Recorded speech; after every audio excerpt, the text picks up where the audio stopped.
Lambermont renferme plusieurs monuments religieux et historiques. C'est donc à votre rythme, en suivant un parcours fléché, que vous découvrirez des sites intéressants, à commencer par le lavoir.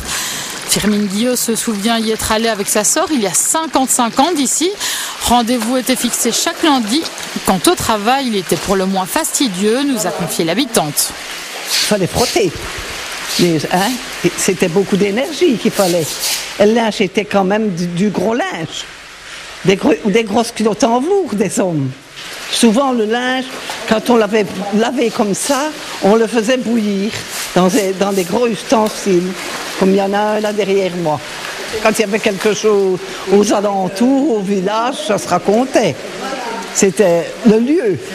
Le promeneur est ensuite invité à découvrir le bélier hydraulique. Cet élément typique décore aujourd'hui la place du Paquis, mais à l'époque, il était très utile au sein du village. Le bélier qui est derrière moi servait à faire remonter l'eau dans les réservoirs pour alimenter toutes les maisons des villages. Bon, le principe était de créer une surpression pour faire monter l'eau. Et on créait la surpression, c'était le mouvement de l'eau qui faisait fermer une soupape. Ça faisait une vibration avec conduite, ce qu'on appelle le coup de bélier, comme dans les maisons que nous avons. Et c'était ça qui donnait une surpression pour faire monter l'eau. Maintenant, c'était remplacé donc par des pompes électriques.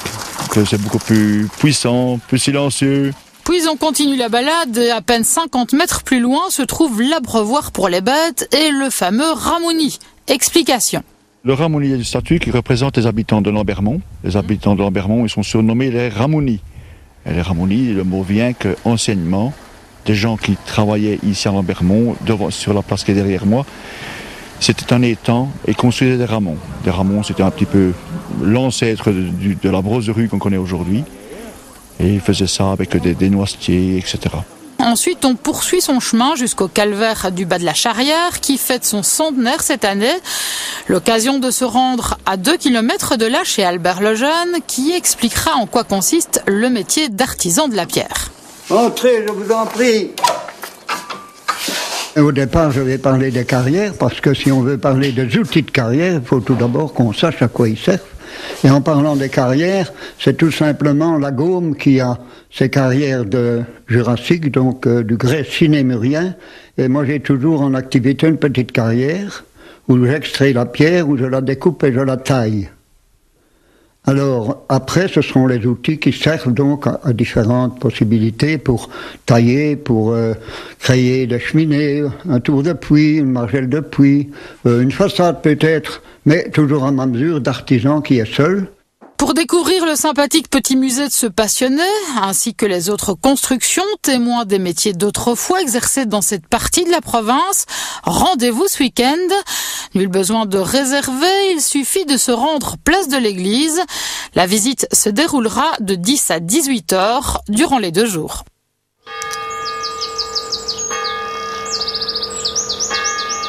Bienvenue dans le village de Lambermont, le village des Ramoni. C'est-à-dire qu'au début du siècle, on fabriquait ici des balais, donc des ramons. Et c'est ça la raison pourquoi les gens de Lambermont, ce sont des Ramoni. Et d'ailleurs, derrière moi, vous voyez donc l'œuvre d'art qui a été inaugurée il y a 2 ans. Et c'est la même année qu'on a participé pour la première fois au concours Village fleuri et propre. Et là, on avait pour la première fois qu'on participait la 6e place. Donc on était fort fiers et croisons les doigts, on espère de faire encore mieux cette année-ci. Lambermont est un petit village d'environ 200 habitants.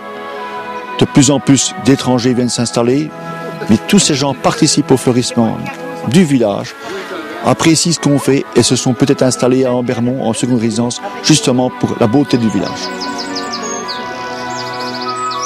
Le comité patrimoine essaye de vraiment motiver les gens et l'an dernier, nous avons proposé à tout un chacun qui le désirait un bac de fleurs fleuries.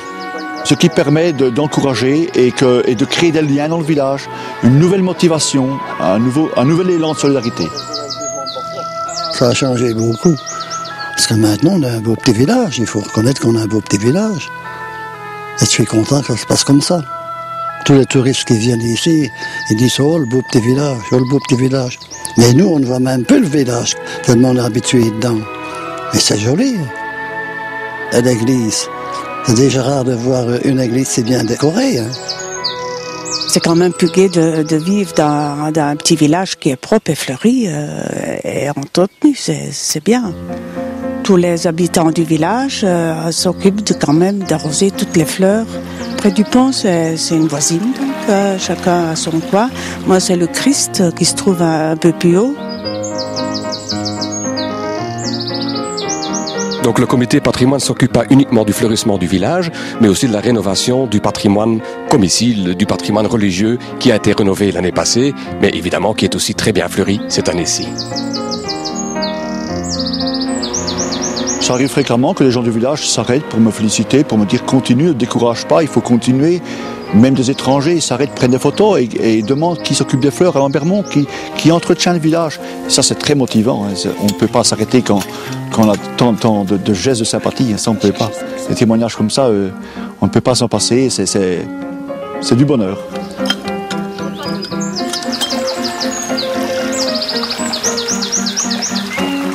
Derrière moi, il y a le lavoir, aussi un des points assez remarquables dans le village, donc bien fleuri, mais là-dedans, on fait très souvent d'expositions de photos sur ce qui se passe dans le village, les rénovations, le fleurissement, etc. Entre autres, pendant les journées patrimoine, il y a une exposition sur tout ce qu'on a rénové pendant les 5 ans qu'on existe. Et j'invite tout le monde à venir découvrir le beau village de Lambermont. Tout le monde est le bienvenu.